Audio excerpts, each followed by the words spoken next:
Oi, pessoal, bom dia. Hoje nós vamos falar um pouco sobre a asbestose. Meu grupo é composto por Gabriela Romão, João Pedro Teixeira, Mariana Novaes, Kézia Stephanie e eu, Stanley Nunes.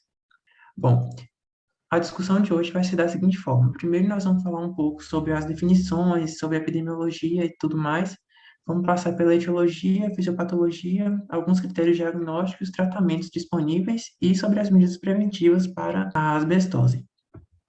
Mas antes de tudo, vamos começar. O que é a asbestose? A asbestose é uma doença ocupacional, ou seja, é uma doença relacionada ao trabalho. E ela requer a exposição prévia à inalação, no caso, das fibras de asbesto, por um período um pouco grande e tal, com quem já trabalha com isso. Aí, depois de um tempo, a pessoa vai desenvolver essa doença, que é devido à inalação dessas fibras. Aí, para a gente não ficar muito perdido, é bom especificar que asbesto é a mesma coisa de amianto. E ele está muito presente naquelas telhas que a gente usava antigamente, chamada de telha de Eternite, e hoje em dia também está sendo usado no fibrocimento, que também é na produção de telhas. E isso é importante no contexto do Brasil, por quê? Porque o Brasil é um dos 5 maiores produtores de asbesto do mundo. A gente tem uma produção média de 250 mil toneladas por ano.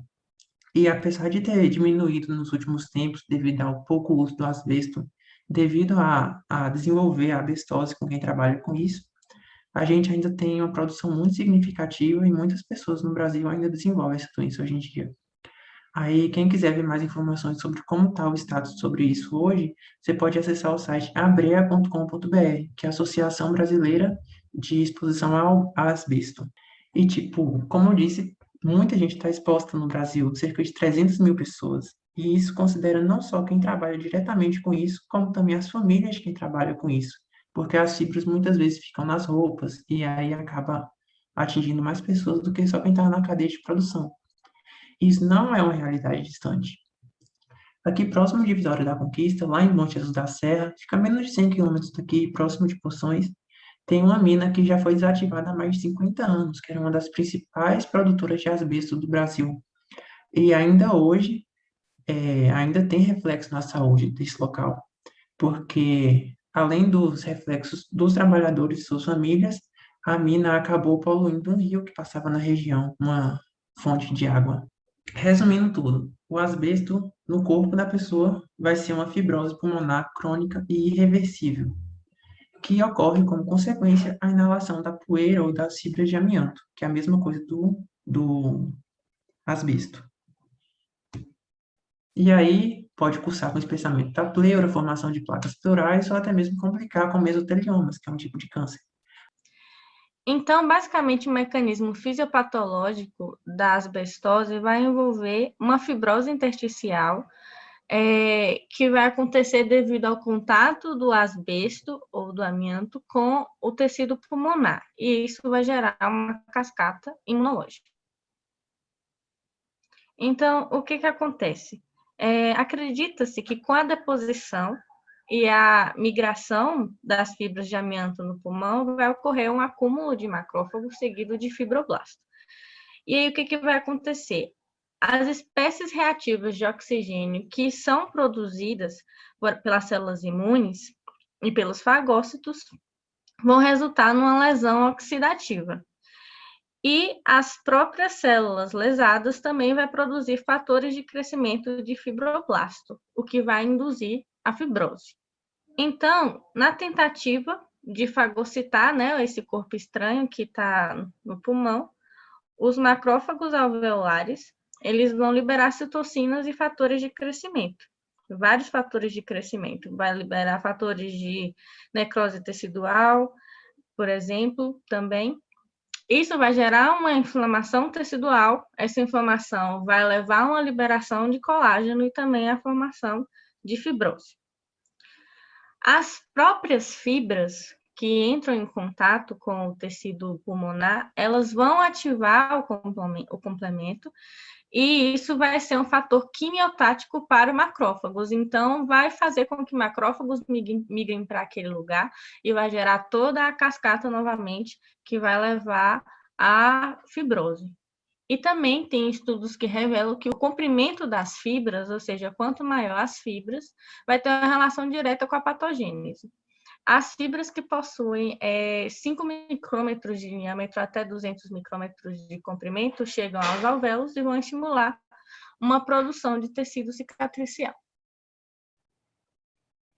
Dos critérios diagnósticos, a gente vai precisar de uma história de exposição ao amianto, mais um raio-x ou uma tomografia computadorizada de tórax. Se a gente tiver um achado radiológico que seja inconsistente, que não seja possível para a confirmação desse diagnóstico, a gente pode fazer uma biópsia pulmonar para confirmação, mas isso raramente é necessário. Raio-x ou tomografia, a gente sempre dá preferência à tomografia, porque a tomografia ela vai ser mais sensível e vai identificar melhor as alterações pleurais que, que, que vão existir ali na abestose. Nos achados de imagem, a gente vai notar nos achados radiológicos opacidades articulares lineares, bilaterais sugestivas de fibrose.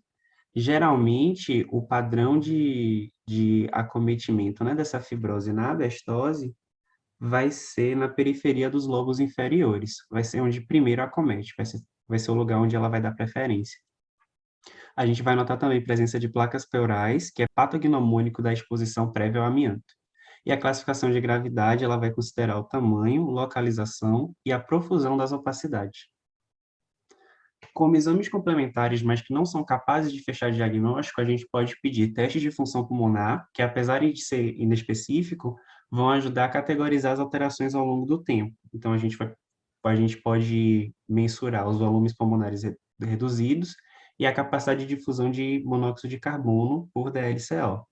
E a gente também pode solicitar a oximetria de pulso em repouso e em esforço, que vai conseguir identificar o comprometimento pulmonar induzido pelo amianto.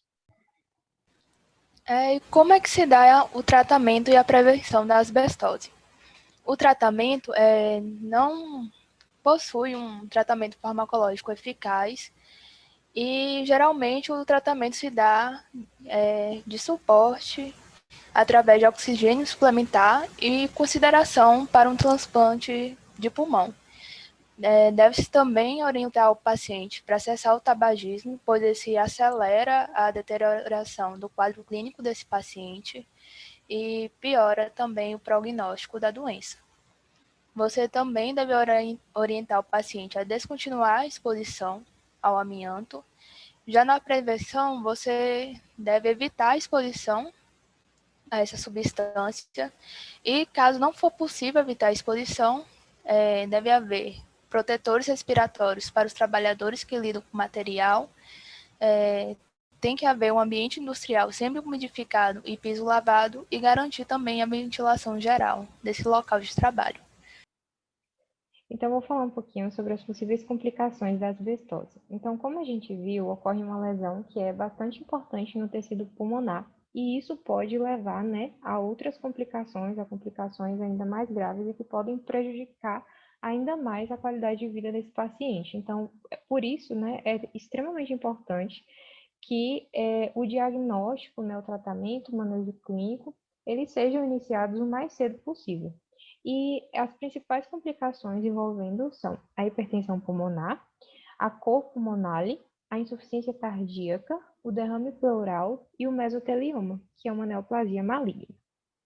E essa é a nossa bibliografia. Nós agradecemos pela atenção e finalizamos por aqui. Muito obrigada.